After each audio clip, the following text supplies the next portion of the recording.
Dear friends and followers, welcome back. दोस्तों, उम्मीद करता हूँ सब लोग बहुत अच्छे होंगे। देखिए, ऑक्सीजन की वैसे ही कमी हो रही है बाहर, और मुझे जो है कोरोना की एक दवाई मिल गई है जो मैं आपके साथ में शेयर करना चाहता हूँ। इसकी दवाई है कि आप अपने घर में रहिए, इससे अच्छी कोई और दवाई नहीं है। जो खाने पीने की चीज़ें हैं घर में वो खाते पीते रहिए, उससे आपकी इम्यूनिटी जो है नेचुरली बूस्ट होगी और कोरोना आपको कुछ भी नहीं बिगाड़ पाएगा। अगर आप इन जो गाइडलाइन हैं जो मैं दे रहा हूँ या सरकार ने दी हुई है, अगर आप इनका उल्लंघन करेंगे तो कोरोना से आपको फिर कोई नहीं बचा पाएगा। ये आप सब जानते हैं, मैं इसमें कुछ एक्स्ट्रा जानकारी आपको नहीं दे रहा हूँ। तो दोस्तों, आज की वीडियो में मैं आपको बताने वाला हूँ म्यूटेशन के बारे में। ये क्या होता है, इससे क्या फ़ायदे हैं, कहाँ होता है, किसको करना पड़ता है और हमारे लिए क्यों ज़रूरी है। तो आइए चलते हैं, स्टार्ट कर लेते हैं। अगर आपने अभी तक चैनल को सब्सक्राइब नहीं किया है तो प्लीज़ सब्सक्राइब कर लीजिएगा, क्योंकि मैं जो है पोस्ट डालता रहता हूँ, वो लोगों को नहीं मिल पाती हैं, फिर वो कमेंट करके पूछते रहते हैं या फिर चैनल को देखते रहते हैं कौन सा था, वीडियो को सर्च करते रहते हैं, फ़ायदा कुछ नहीं होता उसका। तो आइए चलिए म्यूटेशन के बारे में देख लेते हैं। इसकी बैकग्राउंड के बारे में मैं आपको बता देता हूँ।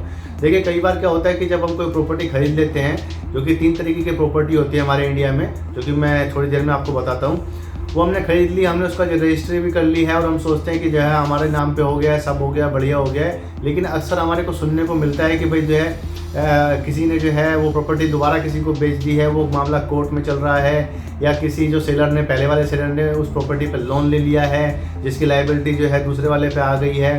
तो इसमें जो है थोड़े से झगड़ेबाजी हो जाती है, कोर्ट कचहरी का मामला चढ़ पड़ता है। तो इसके पीछे का कारण एक है, क्योंकि हम म्यूटेशन नहीं कराते हैं। अब ये म्यूटेशन होता क्या है? वो म्यूटेशन होता है नामांतरण, यानी कि जो चीज़ हमने खरीदी है उसका जो है अपने नाम पर वो चीज़ है उसको रजिस्टर करा देना। देखिए, जो चीज़ें हैं, रजिस्ट्री जो है अलग होती है। अगर मैं रजिस्ट्रेशन एक्ट की बात करूं जो लीगली है, उसका मतलब ये है कि जब भी कोई व्यक्ति इंडिया के अंदर में 100 रुपये से ज़्यादा की कोई भी प्रॉपर्टी खरीदता है तो उसको जो है रजिस्ट्रेशन उसका कराना जरूरी होता है, यानी कि जो उसकी जो स्टैम्प ड्यूटी वगैरह है वो वहाँ पर पे करनी होगी, जिससे कि वो जो है ट्रांसफ़र हो सके। तो रजिस्ट्रेशन का मतलब हुआ ट्रांसफ़र, एक आदमी से दूसरे आदमी पे वो चीज़ जो है चली जाती है, उसको रजिस्ट्रेशन बोलते हैं गवर्नमेंट के जो है किताबों में। लेकिन वो ट्रांसफ़र हुई है, नाम उसके नाम नहीं हुई है, उसका जो है उसको मालिकाना हक नहीं मिला है, खाली उसको ट्रांसफ़र हुई है यूज़ करने के लिए, कह सकते हैं हम एक तरीके से, अगर मैं लोकल भाषा में आपको बताऊं। ज़्यादा डीप में हम इसमें बात नहीं करेंगे। अब मेरे को जो है उसका मालिकाना हक लेना है, तो मालिकाना हक तभी मिलता है जब मैं उसका म्यूटेशन करा लूँ, यानी उसका नामांतरण करा लूँ, या जो गाँव वगैरह में होते हैं उसको दाखिल खारिज भी बोलते हैं। तो ये चीज़ें हमारे को जो है करानी होती है। ये तो था, देखिए, लीगली पार्ट इसका। अब मैं आपको बता देता हूँ कि ये कैसे होता है और कब कब होता है और कौन करा सकता है। देखिए, जो रजिस्ट्री होती है वो सेलर आपकी कराता है, यानी जो सेलर है उसके पेपर आप देख लेंगे, जैसे कि मैंने पिछली वीडियो में आपको बताया था। उसके बाद जो है आप उसकी रजिस्ट्री करा लेंगे तो वो आपका एक डॉक्यूमेंट सेल डीड कहलाता है, वो आपके पास में हो गया। यहाँ पर जो है उसका काम खत्म हो जाता है सेलर का। अब आपका काम होता है, यानी बायर का काम होता है उसको जो है अपने नाम पे जो है नामांतरण कराना। वो कहाँ पे होता है? वो नगर निगम में होता है। तो सबसे पहले मैं आपको बता देता हूँ, जो इंडिया में जो ज़मीन होती है, जो प्रॉपर्टी होती है, वो 3 तरीके की होती है, जैसे कि मैंने पहले भी बताया। एक तो होती है, देखिए, जो खेती वाली ज़मीन होती है, उसका जो है अलग प्रोसेस है। एक होती है आबादी वाली, जिसको हम रेजिडेंशियल बोल देते हैं, जो कि ईडा में भी आपने देखा होगा रेजिडेंशियल है। तीसरा होता है जो होती है इंडस्ट्रियल, यानी औद्योगिक। तो इन तीनों का जो है प्रोसेस अलग अलग जगह पे होता है। अगर मैं खेती की बात करूं तो देखिए, खेती भी जैसे मैंने पिछली वीडियो में बताया, या तो वो है पैतृक संपत्ति है, उसके द्वारा जो है नीचे जो उनके जो वंशज होते हैं उनको बढ़ती चली जाती है, या किसी ने वशत की हो उसके हिसाब से चलती है, या किसी ने जो है अपनी ज़मीन जो है बेच दी हो किसी को, तो बिकने के बाद में जो है वो उसके नाम पर आ जाती है। लेकिन वो करानी पड़ती है बायर को, ऐसे ही अपने आप से नहीं आ जाएगी। आप खाली रजिस्ट्रेशन करा सकते हैं, नामांतरण आपको खुद कराना पड़ता है। तो देखिए, जो खेती वाली जो ज़मीन अगर हम कहीं कहीं पे ख़रीद लेते हैं तो उसका जो है वहाँ पर जो है जो तहसील वगैरह होते हैं, वहाँ पर फ़र्द वगैरह, गांव में आपने सुना होगा कि फ़र्द निकाल ली, तो उस फ़र्द में पूरी डिटेल होती है कि ये ज़मीन एक्चुअली में किसके नाम पर है और कितना पार्ट जो है ज़मीन का उसके नाम पर है, किस किस कौन कौन इसमें हिस्सेदार हैं। तो अगर आप जो है आपने वो ज़मीन खरीद ली है तो आप जो है वहाँ के जो पटवारी होते हैं वहाँ पे जाएंगे और आप जो है जो डॉक्यूमेंट मैं आपको बताऊंगा वो उनको देंगे। तो वो पटवारी जो है आपके नाम पर वो ज़मीन जो है जितना हिस्सा आपने खरीदा है उसके नाम आपके नाम पे चढ़ा देते हैं।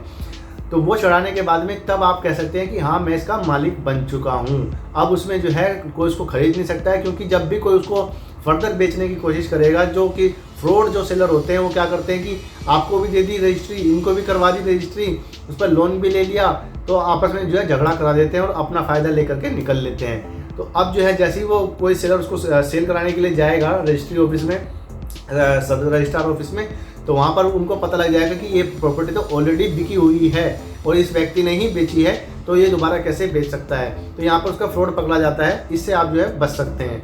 अगर मैं बात करूँ रेजिडेंशियल स्कीम के, अगर मैं रिएडा से इसको रिलेट करूँ तो देखिए क्या हो रहा है। वहाँ पे जो खेती की ज़मीन थी वो उन्होंने ले ली है, जो कि मैंने कल बताया था, उसको कन्वर्जन कराना पड़ता है, वो रिएडा ने पहले ही करा चुकी है।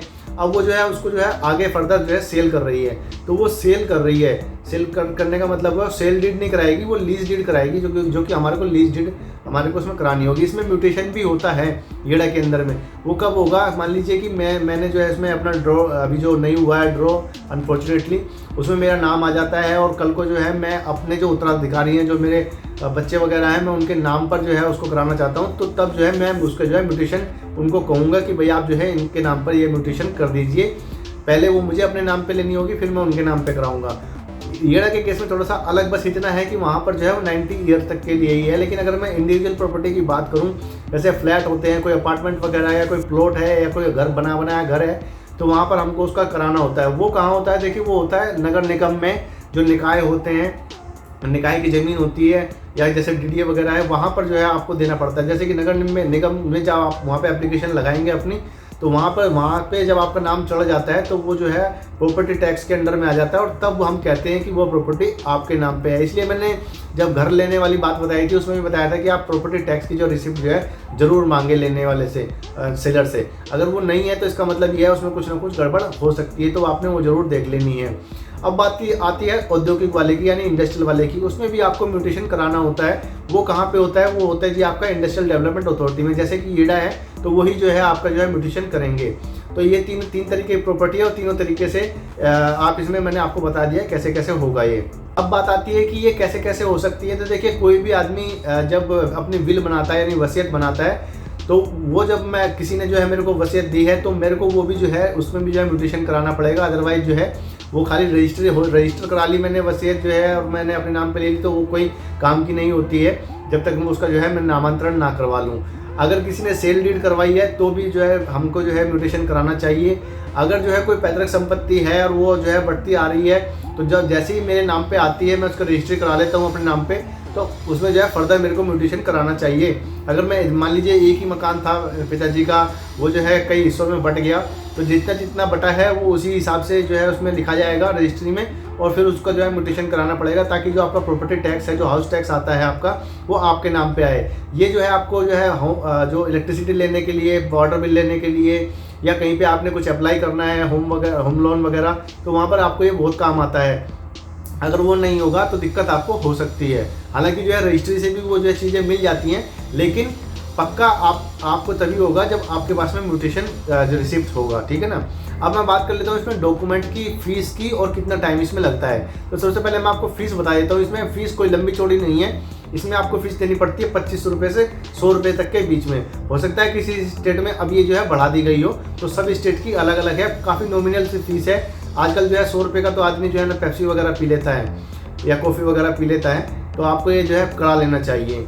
अब मैं बात करता हूँ जो है इसमें कितने दिन लग जाते हैं। तो देखिए अगर जो नगर निगम की जो प्रॉपर्टीज़ होती हैं वहाँ पर जो है 15 से 20-30 दिन के अंदर में आपको जो है म्यूटेशन सर्टिफिकेट दे दिया जाता है। अगर मैं खेती की ज़मीन की बात करूं तो वहाँ पर जो है आपको 1 से 2 महीने तक का टाइम लग जाता है, क्योंकि वहाँ पर जो है काफ़ी सारी चीज़ें उनको देखनी पड़ती है, और वो जो है मेरे हिसाब से 1 महीने के अंदर जो है अपडेट हो जाती है और 1 महीने में ही उसका जो है आपको सर्टिफिकेट वगैरह दे दिया जाता है। तो फर्द में आपका नाम आ जाता है, फिर उसका वो आपके नाम पर पक्की हो जाती है, फिर उसका कोई कुछ भी नहीं कर सकता।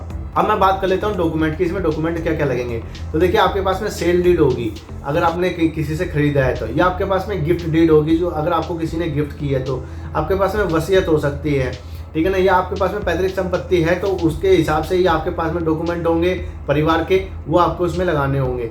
तो ये चीज़ें हैं। ये तो हो गया पहला डॉक्यूमेंट, यानी कि सेल डीड, कन्वीनियंस डीड, या आपके पास में है या गिफ्ट डीड है, या फिर आपके पास में कोई विल है। तो ये चीज़ें आपके पास में एक डॉक्यूमेंट हो गया। दूसरा है जहाँ पर आपके एरिया में वो ज़मीन है वहाँ पर आपने जो है वहाँ से फॉर्म ले लेना है, एप्लीकेशन फॉर्म म्यूटेशन का, और वो आपने भर के और उसमें जो है कुछ चीज़ और भी लगानी होती है, वो वहाँ पे आपको जाके सबमिट करना होता है। येडा के केस में भी देखिए म्यूटेशन आप वहाँ पे जाएंगे तो डाउनलोड कर सकते हैं, पूरा फॉर्म है और उसमें आपको लग जाता है इंडेमनिटी बॉन्ड, ठीक है ना। ये स्टैम्प पेपर पे बनता है, हर एक स्टेट में अलग अलग प्राइस का होता है। येडा के केस में 100 रुपये का इंडेमनिटी बॉन्ड होता है। उसके बाद में एक एफिडेविट लगता है देने वाले का, जो कि 10 रुपये के स्टैम्प पेपर पे होता है, और जो है लेने वाले का जिसके नाम पे जाने वाली है उसके नाम से भी एक स्टैम्प पेपर 10 रुपये का लेकर के वो जो है एफिडेविट वहाँ पे बनता है। तो ये डॉक्यूमेंट उसमें आपको लगाने पड़ते हैं। ऐसे ही हर एक स्टेट में सब में ये चीज़ें, सेल डीड, आपका आधार कार्ड, आपका जो है इंडेमनिटी बॉन्ड, आपका जो है एफिडेविट देने वाले का, एफिडेविट जो है जिसके नाम पे जाने वाला है, ये जो है सारी चीज़ें स्टैम्प पेपर पे आपको बनानी पड़ती हैं। वो आपको वहाँ पे पूछना पड़ेगा कि कितने रुपए का आपके यहाँ पे स्टैम्प पेपर पे ये चीज़ें बनती हैं। अब मैं बात करता हूँ इसमें नेक्स्ट डॉक्यूमेंट की, वो होता है प्रॉपर्टी टैक्स। क्योंकि देखिए जिसके नाम, जिसने वो सेल की है उसके नाम पे वो प्रॉपर्टी टैक्स पहले आ रहा होगा, वही आपने जो रिसिप्ट जो है लास्ट टाइम जो पेड की हुई है वो आपने उसमें लगा देनी है और अपनी एप्लीकेशन जा करके वहाँ पर जमा कर देनी है। जैसे ही आप जमा करते हैं 15 से 30 दिन के अंदर में आपकी वेरिफिकेशन वगैरह हो जाती है साइट की और आपके नाम पर जो है म्यूटेशन सर्टिफिकेट दे दिया जाता है। अब ये सारी प्रोसेस होने के बाद में आपको कोई भी ये नहीं कह सकता कि आपके पास जो है उसका मालिकाना हक नहीं है। अब आप ही उसी के मालिक हैं, आपके पास में सारे जो है पुख्ता सबूत हो चुके हैं। आप उसको कोई भी रीसेल नहीं कर सकता है आपके अलावा, कोई उस पर लोन नहीं ले सकता है आपके अलावा। तो ये चीज़ें जो है आपको कोर्ट कचहरी से बचा देती हैं और जितने भी झगड़े, जो टाइम की बर्बादी होती है, उनसे आप बच सकते हैं। तो दोस्तों ये तो थी डिटेल म्यूटेशन के बारे में, जो कि कराना बहुत ही ज़रूरी होता है। आप ये ना सोचें कि हमने रजिस्ट्री करा ली है तो हम लोग जो है बादशाह बन गए हैं, ऐसा नहीं होता है। लीगली जो है हमको चलना चाहिए, डॉक्यूमेंट जो है हमारे पूरे होने चाहिए। तो ये तो थी अपडेट म्यूटेशन के बारे में। आपको जो है मैं अपडेट देता रहूँगा येडा की। देखिए येडा का ड्रॉ मैं बार बार बता रहा हूँ, अभी नहीं होने वाला है और मुझे नहीं लगता कि जल्दी ही कुछ करेंगे, ना ही उन्होंने कोई प्लान किया था। आज भी मैंने एक पोस्ट डाली है कि अब तो जो है ड्रॉ सिर्फ 2 लोगों को मालूम है, या तो कोरोना को या फिर भगवान को, बाकी किसी को नहीं मालूम कि कब होने वाला है। तो बने रहिएगा मेरे साथ में, सब्सक्राइब कर लीजिए प्लीज़ और लाइक कर दीजिए, शेयर करिए अगर वीडियो, ताकि और लोगों को भी इससे फ़ायदा हो सके। और जैसे कि मैं हर एक वीडियो में बोलता हूँ कि अगर कुछ समझ ना आए या आपके पास में कोई सुझाव है या कोई सवाल है तो प्लीज़ आप मुझे कमेंट कर सकते हैं। तो चलता हूं दोस्तों इसी अपडेट के साथ में, यहाँ लेता हूं अलविदा। जय हिंद, मिलता हूं नेक्स्ट वीडियो में।